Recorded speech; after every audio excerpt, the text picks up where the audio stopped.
नमस्कार दोस्तों, जय जोहार। आज नए अंदाज में हम आपके साथ हैं। मैं समीम जी से रिक्वेस्ट करूंगा थोड़ा आगे आएँ और आगे आके आप लोगों को आज चिरमिरी का सबसे अट्रैक्टिव प्लेस दिखाएंगे।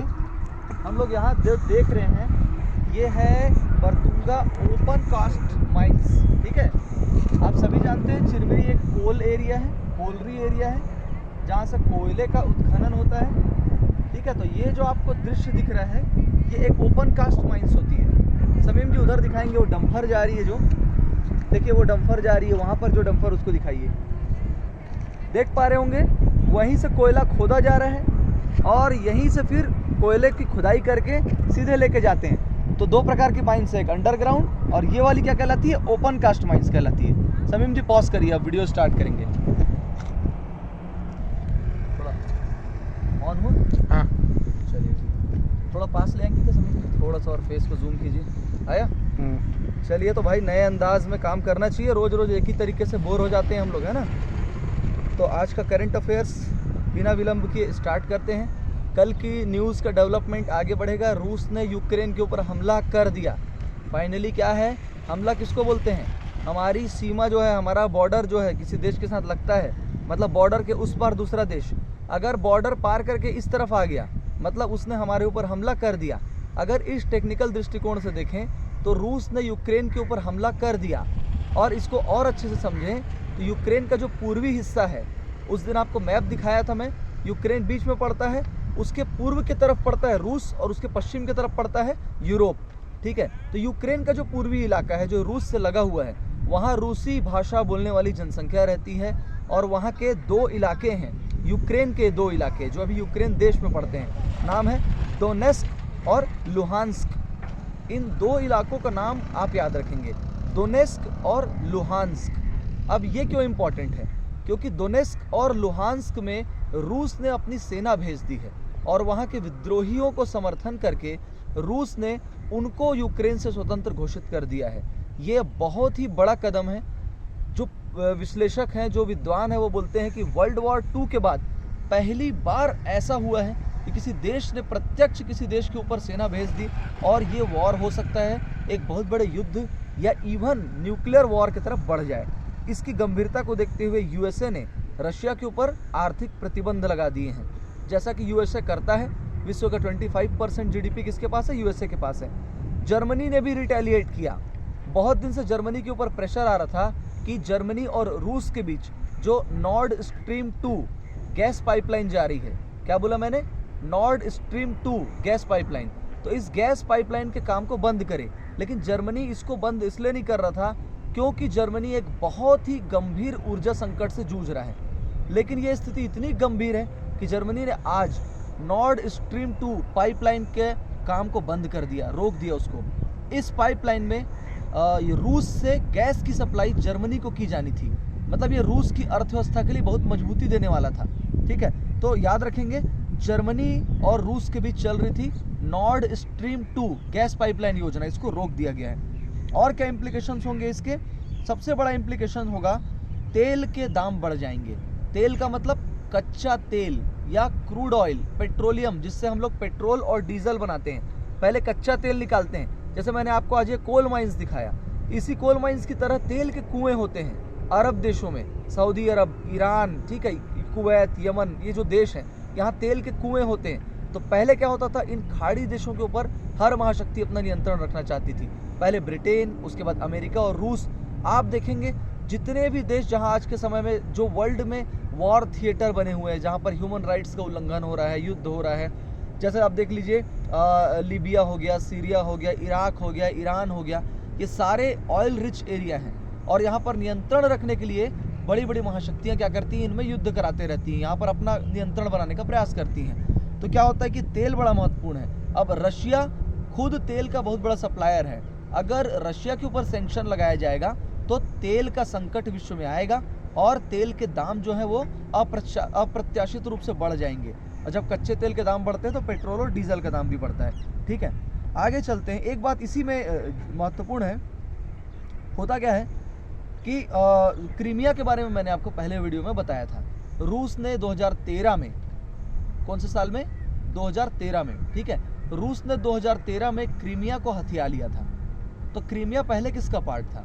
क्रीमिया पहले यूक्रेन का पार्ट था, ठीक है।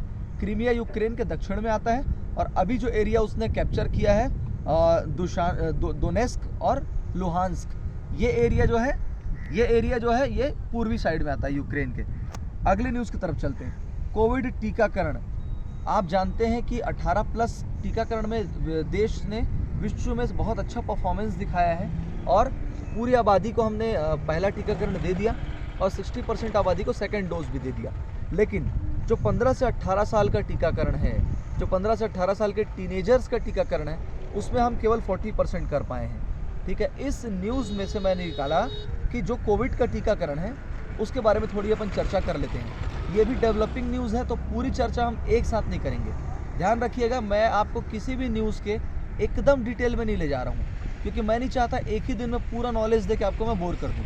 हम लोग किसी भी न्यूज़ को डेवलपिंग न्यूज़ मान के उसके थोड़े थोड़े चीज़ों को एक एक दिन में समझने का प्रयास करेंगे, ठीक है। तो हम लोग केवल ये जानेंगे आज कि कोविड टीकाकरण से संबंधित 2 वैक्सीन भारत में डेवलप की गई हैं।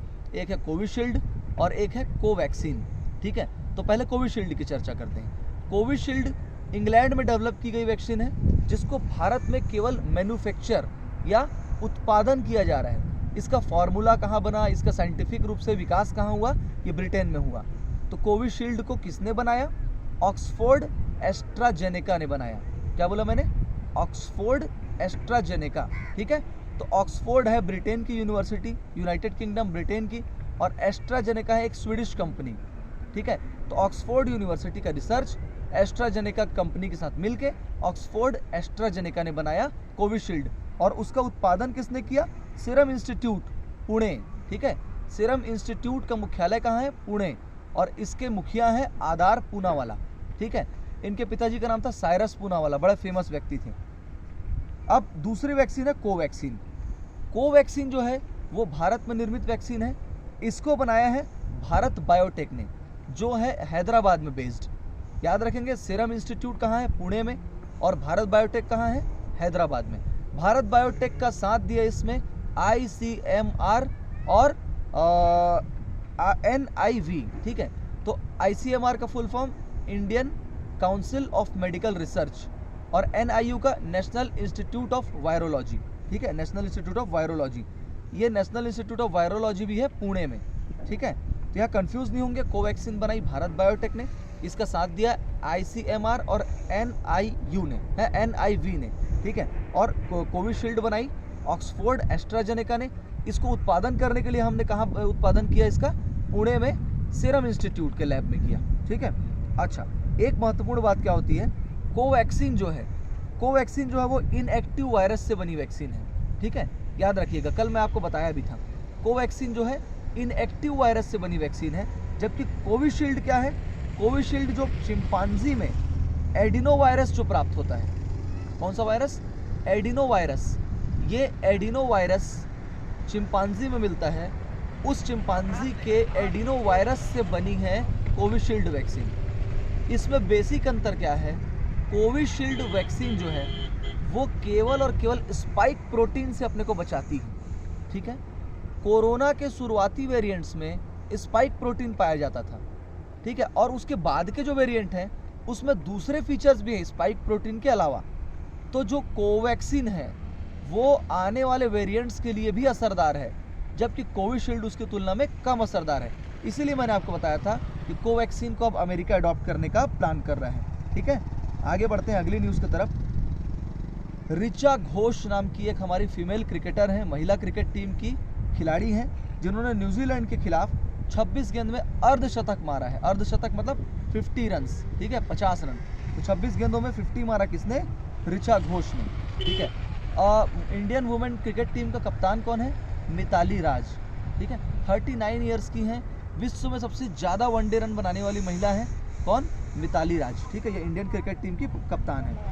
अगली न्यूज़ है शतरंज से। समीम जी, मेरी फोटो दिख रही है ना? तो अगली न्यूज़ है शतरंज से। एक बहुत बड़ी न्यूज़ भारत से आई है। 13 साल के ग्रैंड मास्टर, ठीक है, नाम क्या है? प्रागन नंदा, नाम है प्रागन नंदा। इनकी एज है 13 साल और one of the youngest grand master हैं ये इंडिया के। ठीक है, one of the youngest grand master हैं प्रागन नंदा। इन्होंने मैग्नस कार्लसन को हराया है। अगर आप दैनिक भास्कर का सेकंड लास्ट पेज, जिसको हम लोग स्पोर्ट्स पेज बोलते हैं, वो देखते होगे तो आप लोग को पता होगा, बचपन में हम लोग केवल और केवल स्पोर्ट्स पेज देखते थे। ठीक है, तो प्रागन नंदा नाम का ग्रैंड मास्टर है भारत का, जिसने मैग्नस कार्लसन को हराया है। ये क्यों बड़ी बात है? क्योंकि मैग्नस कार्लसन वर्ल्ड का नंबर 1 ग्रैंड मास्टर है। कई सालों से स्ट्रेट वो विश्व विजेता बनते आ रहे हैं। ठीक है, अब यहाँ सवाल ये आता है कि 13 साल का Praggnanandhaa one of the youngest है, तो यंगेस्ट ग्रैंड मास्टर कौन है? तो हमारे यहाँ पर सबसे यंगेस्ट ग्रैंड मास्टर है अभिमन्यु मिश्रा। इनकी उम्र है 12 साल। ठीक है, अभिमन्यु मिश्रा ये हमारे यंगेस्ट ग्रैंड मास्टर हैं। अगली न्यूज़ है विंटर ओलंपिक से संबंधित। चाइना के विंटर ओलंपिक का भारत ने बहिष्कार किया, बाइकआउट किया। ना तो इसके ओपनिंग सेरेमनी में गया, ना तो क्लोजिंग सेरेमनी में गया, और सांकेतिक रूप से केवल एक खिलाड़ी भारत का और केवल एक खेल बीजिंग ओलंपिक में, विंटर ओलंपिक में, ठीक है, अभी फरवरी 2022 में हुआ है। तो बीजिंग विंटर ओलंपिक में केवल और केवल एक खिलाड़ी और एक खेल भारत से गए हैं, वो है अल्पाइन स्कीइंग। ठीक है, अल्पाइन स्कीइंग, SKIING, स्कीइंग जानते होंगे, बर्फ़ में ऐसा करके जो चलते रहते हैं, बड़ा वो लगा के, स्केटिंग टाइप का। ठीक है, तो इसमें एक ही केवल एक खेल है अल्पाइन स्कीइंग। ठीक है, केवल यही खेल हमारे यहाँ से हुआ है, गया है जो